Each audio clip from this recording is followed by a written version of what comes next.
100 miles from the Korengal Valley, the mountains in Kabul are covered in snow in February 2009. Once a trading post on the Silk Road, Kabul remains a bustling city of 5 million. But now the streets are tense. A week before, the Taliban killed 20 people here.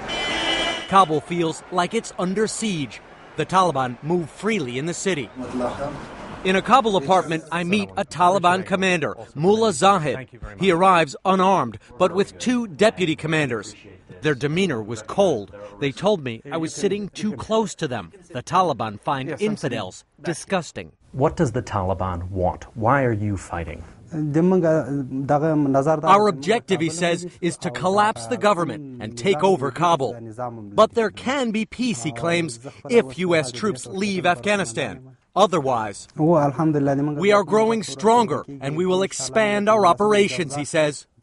And we were about to see these weren't idle threats. Back with Viper Company, we return to the Korengal in late May 2009. Roger. 7 months have passed since our last visit. But the soldiers are still hunting the Taliban and using themselves as bait. What's the point of this patrol? This time, platoon leader Justin Smith commands a mission. A 4-hour march with just a dozen men. His mission is to clear the Taliban out of the village of Laniel. But as usual here, Smith knows he's walking into a trap that local elders tipped off the Taliban. And do you think the enemy knows you're coming? Yeah, they do. But walking into a potential ambush is still the only sure way to find the Taliban and draw them out of cover. In Laniel, the troops set up in a destroyed house, high on a hillside. The soldiers are right to be suspicious. Within minutes, they're attacked. Hey! We're taking heavy fire from... Sergeant Christopher Thompson is wearing a camera on his helmet. Fire to the left of the draw! Now! As he's recording, so are we. A rarely seen perspective, multiple simultaneous angles inside a firefight. Thompson uses his personal helmet camera to watch the videos and improve his skills. All right, we're going to suppress that area! Suppress!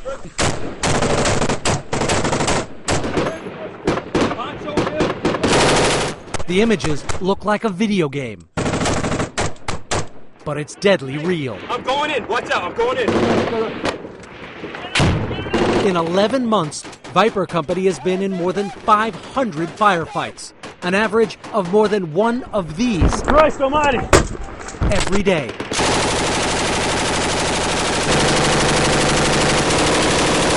Now the experience is paying off. They're faster, more precise, and more lethal than when we first met them. Roger. Let's get 2 rounds of HE down there, okay? While I struggle to figure out where the bullets are coming from, the troops quickly identify the 10 or so Taliban attacking in teams of 2. You guys taking fire from how many directions? 1, 2. They're hitting our wall over there. They were bouncing right off you here? Yeah. Somebody should be shooting right there! Fire! Keep low! The soldiers have also learned to block out emotion, focus, and manage their heart rates and adrenaline. The best way to describe that is you have an extreme alerted sense, where you're really alert to what's going on. Everything that's moving around you, every sound you hear is just drawing your attention. Recon, take cover, firing rocket! And it feels like you're just processing things in your brain much faster. The soldiers fire rockets and grenades. We got eyes on. They call in air support and more than 40 mortars.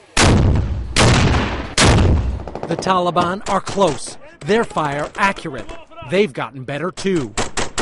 They've been taking incoming rounds from at least 2 positions on this hilltop. Some of the rounds were bouncing right off these rocks around us. Now they're trying to put out as much fire as they can to try and cut the attackers. But the soldiers fire so much, ammunition is running low. Slow your rate of fire! Conserve your ammo! The troops think they kill 3 or 4 Taliban fighters. Cease fire! Cease fire! And after an hour, this firefight is over. You can see where some of the rounds were hitting. These black spots are where the bullets were smacking against the rock.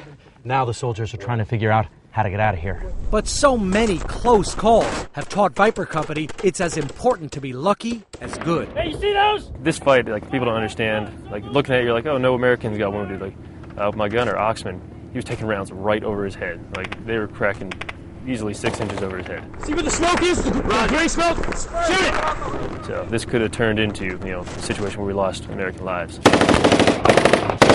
The fact that we came out on top is excellent. I always think about afterwards how close we came to being a disaster. The soldiers consider this mission a success, but there's no celebration or bravado, not anymore.